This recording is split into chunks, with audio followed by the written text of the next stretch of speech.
Hey, welcome to Speakeasy. I'm your host, Russell Peters, and today we have Anthony Jeselnik on the show. Hello, Anthony.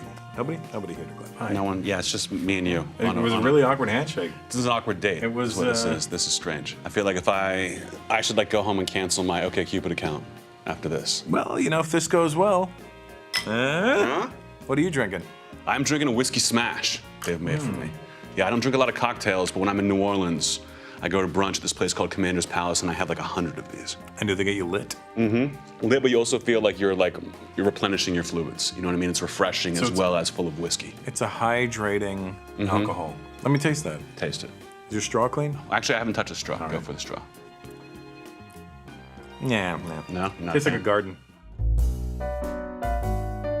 I threw up in a Starbucks on Sunday. That's how drunk I got. Yeah, you were in Texas? I was in Texas, yeah. I did Houston, Austin, and Dallas this past weekend. I love Texas.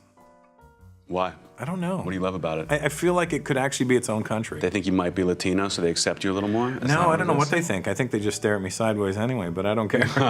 No, I love it. Dallas is fun. I got to say fuck the Cowboys at the end of my set, Nice. which made 15,000 people boo me. That's fun. That's good.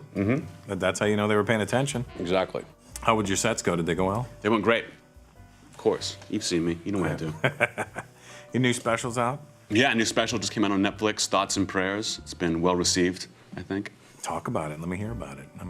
Got a lot of great jokes, Russell, you know how I do. And at the end, I kind of talk about why I get into these horrible things, like why I talk about dark comedy. How long have you been doing stand-up now? 13 years. Oh, so you're a newbie. Yeah, Wow, I'm not a vet yet. I'm 26 years in, yeah. So. Really? Yeah. Wow, when'd you start? 89. Holy. Yeah. So, Wait, yeah, it adds up. Yeah, it adds up. I'll buy it. You were what is that, 2000 and... 2002. Oh, yeah. Right after 9/11. That's what inspired me. I thought, you know what, I can top that. You know, let me get out there. You think that's a bombing? Well, do you remember your first set? Yes, first set at the Comedy Store, Belly Room. Oh, you were out here already? Yeah, I started out here. I was here for like a year, and I wanted to be a joke writer. And I was like, someone was like, if you want to be a joke writer, go out and do stand-up because you can tell people your jokes instead of having them to read them. Nobody wants to read anything in this business. Right. So I did stand-up, and the first set, I remember killing. I remember being like, oh my God, I know how to do comedy. This is amazing. I just know how to do this. And I went up on stage like a week later at an open mic and bombed so badly that I had like a panic attack, like I was shaking. And I couldn't get on stage again for months. I would go to open mics and wait in my car. And then the movie Comedian came out. You remember that with Jerry Seinfeld? Jerry Seinfeld? And that was just like a how-to guide. It was like just write every day and go up every night, no matter what. The more you bomb, the better you'll be. Yep. And then I just never looked back. You moved out here to become a comedy writer. No, I moved out here just to like find a life. I didn't know what I was gonna do. Okay, so you just left Pittsburgh and like, fuck it? I went to school in New Orleans. That'll do. Went to school in New Orleans, then came here to try to dry out after 4 years in New Orleans. And after a year, I was just like, I don't know what I want to do. If I could do my dream job, what would that be? You know, when you're a kid, you don't know what's going on. It's true. You're just trying to find your way. So yeah, got into open mics because that way you could like go out, you could be bad at stand-up and still work. You could still make friends and be social. If you're a bad actor, you're just sitting at home waiting for someone to call you. Yeah. My first set was horrible. Like, I had no fucking clue what I was doing. I believe you. You son of a bitch. I was shit. I was 19. I had no clue. How bad was it? Just like no laughs at all? I didn't have any jokes. I didn't know, you know, I was just basing it off of making my friends laugh. Yeah. And that's why when I meet people, are like, oh, you got to put me on your show. I'm hilarious. You guys are my friends. I'm like, yeah, I'm not asking your friends. I had one joke in my first act on stage that I ended up using in the Donald Trump roast. Oh, really? So I was like, wow, like I was that good that I could already have this joke. So I went back and watched it like a year ago, thinking like maybe there's other gold in there, and it was so awful. Like I remembered it being amazing. Like I remembered killing and being like, I know how to do comedy, and it was awful. You're getting that love from the audience. You're like, this feels great. Yeah, but you're like, it's because they've just seen 8 other people who've never done stand-up before either, and you're just the best one. You always got to gauge it against who you're working against. Exactly. So, Anthony. Yes, Russell. Bombing? I can only imagine that it happens periodically because of the world we live in right now. Sure, I don't bomb the way other people bomb. You know, I feel like if I'm bombing, I'm not having fun, but I don't have like a fallback plan. You know, it's just like joke. People can get upset with me. The only time I feel like I'm bombing is if I turn on the crowd. And I'm like, you sons of bitches, you don't understand what I'm doing, I'm amazing. Then I feel like I failed. You know, I should never do that. Yeah, it's kind of like saying to somebody, do you know who I am? Well, exactly. If you have to say that, you're not who you think you are. Yeah. But it's fun. I think I'm a funny person to watch bomb because it's like funny to see me angry. When I get mad, I think it's even funnier. It is funny, actually. Yeah. What's your worst bombing, do you remember? Other than that second time on stage. Oh, God. I remember it was like my first time on the road. I was opening for Doug Benson at Dr. Grin's in Grand Rapids. It was my first time ever on the road. I'm like, how is this going to go? And I didn't realize it was all Christmas parties, every single show. And I just didn't get a single laugh. But at the end of my set, and I was doing every joke that I had to get through this half hour. And at the end, I had this dead baby joke I was closing on that I thought was like the greatest thing ever.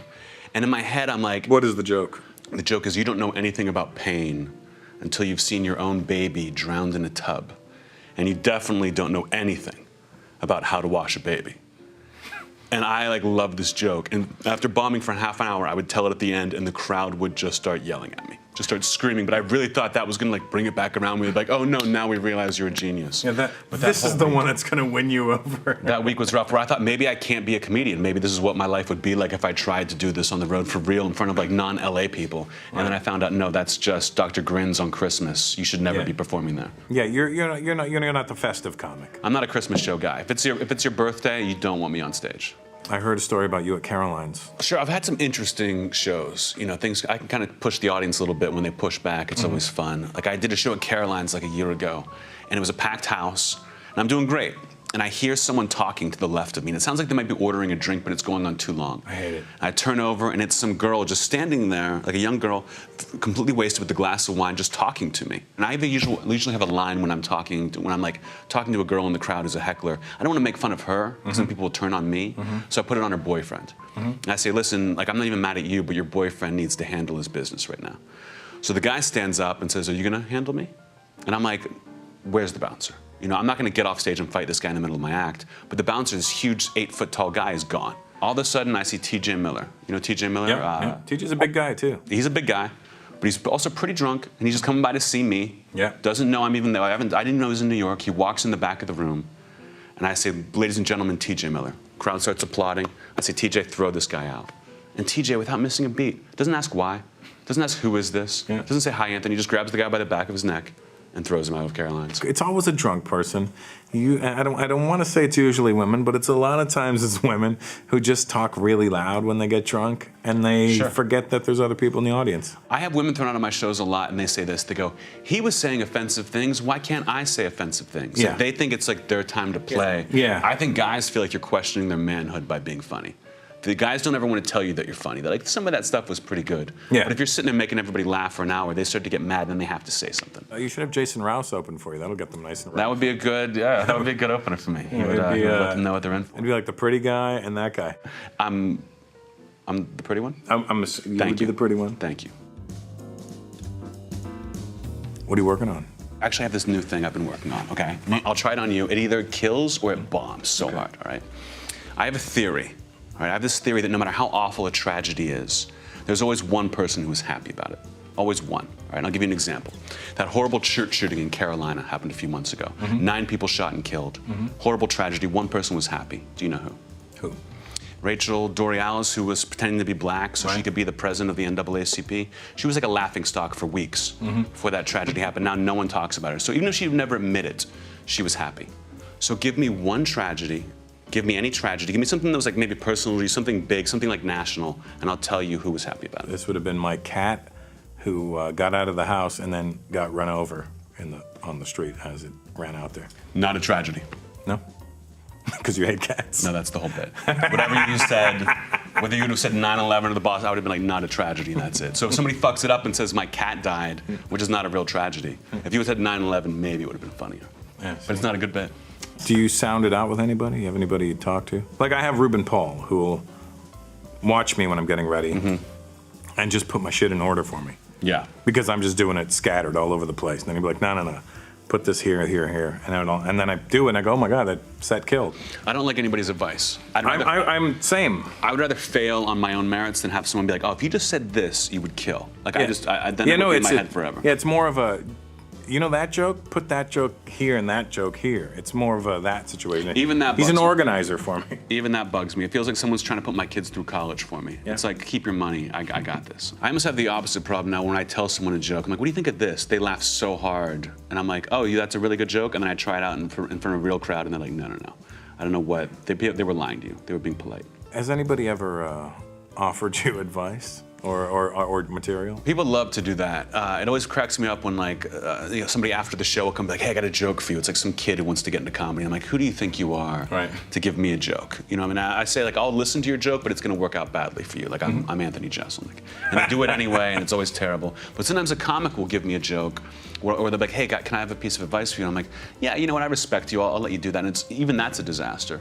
Like you tried to give me a joke once. I sure did. It was at the Improv, right? Yeah. Do you remember what it was? No, I don't. I'll never forget it because I think I was hosting or you were hosting. I was hosting. You brought me off stage and you like grabbed me and you were like, Anthony, just like, I've got a joke for you. And you said it in this way like, I can't believe I just remembered it, like you've got to hear this joke. And I was like, great. And I went out and I waited for you to get off stage. I waited 10 minutes. I might have been drunk. And then I'm sure you were drunk. Right. And then you walked up and you went through your phone for 10 minutes while I sat there and you go, oh, I know the joke too. You go, this is a great joke. Only you could do this. Only you could do it. I would love to. If I was as edgy as you, I could do it. But, and then you go, something about Make-A-Wish kids. Yes. And I was like, that's your advice to me? Is do something about Make-A-Wish kids? Like I don't have files of jokes about Make-A-Wish kids at home.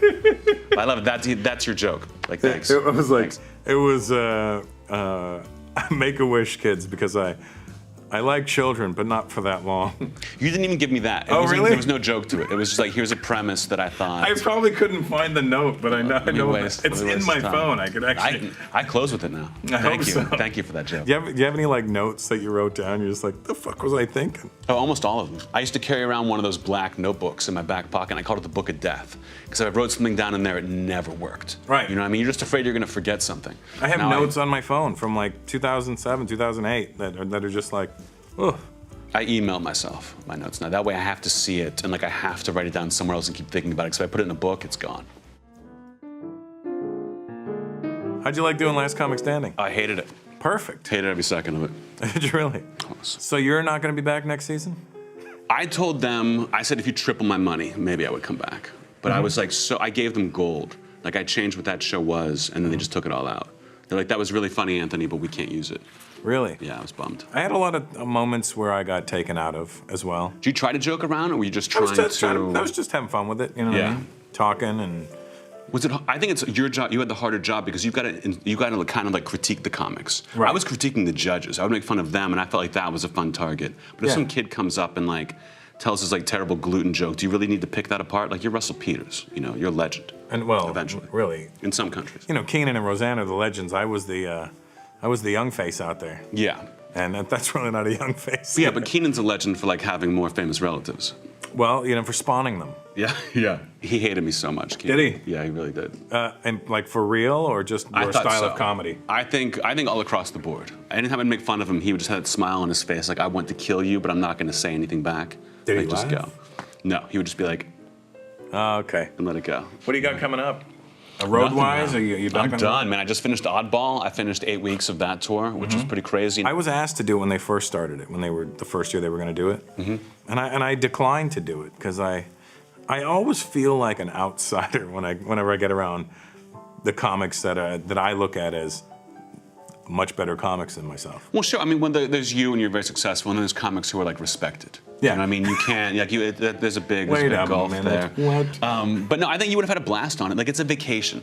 It's fun to go out and do your hour for your fans, but getting to do like 15, 20 minutes in front of 20,000 people, and you get to hang out with your friends and drink afterwards, that's the fun part. Now, would I want to do it forever? No. But for 8 weeks, it was a blast. I was a big fan of your show, the Jeselnik Offensive. Oh, the old Comedy Central show. The old Comedy Central show. It was a very good show, and I was very disappointed when they canceled it. Yeah, it was kind of a niche program. You know, they kind of wanted to be like a big, like we want everyone to be on board with this, and I was like, I'd rather do kind of crazy dark things. But I think it's people seem to like it. The longer it's been off the air, I get more compliments. Yeah, they appreciate it. Is it available? It's on iTunes. You can buy it on iTunes. There are certain like things that got cut out of the show that like we got in trouble for. They got banned from the internet. You can only get on iTunes. Oh, really? So if you want to see everything that like I got in trouble for, you gotta buy it on iTunes. What kind of stuff would you get in trouble for? Shark Party was a big thing I got in trouble for. I like sharks and I'm all about shark conservation. And I hate when there's like a shark attack and people get all upset, but we kill millions of sharks every year. Yeah. So I did like a dance like celebrating this guy dying, but it was actually a guy who died. Oh. And when it went to New Zealand, they showed the guy's family what I did. And it became this huge thing where like Viacom is getting death threats from New Zealanders, and they were pretty upset at me for that. I stand by it. I think it's pretty funny. Yeah, I mean, you know, when it becomes a real person, I guess that's where it gets. I thought it was just like, you know. But it's always a real person. It is always a real There's person. always someone there. It's like, oh, it's too soon. Well, what do I gotta wait a week? It does puzzle me when people get mad at animals for acting like, I don't know, animals. Mm-hmm. You know, oh, he had a pet lion that mauled him. You shouldn't have a fucking pet lion. Nobody really gets mad at the lion for stuff like that. They do. We got to put it down. Why? It's just fun to put down lions, I think, at the end of the day. I think if they just hold it in the corner and insult it a little, that's great. That's why they have the stool, yeah. So you can do 10 minutes. I'd like to thank my friend Anthony Jeselnik for being here today. Not your friend. Tune in another time, and I don't want to say who we're going to have, but I can guarantee you they're going to be breathing.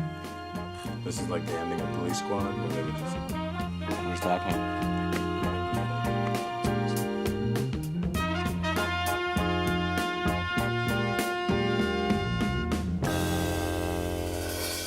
Apologies, no offense meant. Personally find both men charming. Hashtag LOL still hate the Jews. That's what I assume he's talking about. That's it.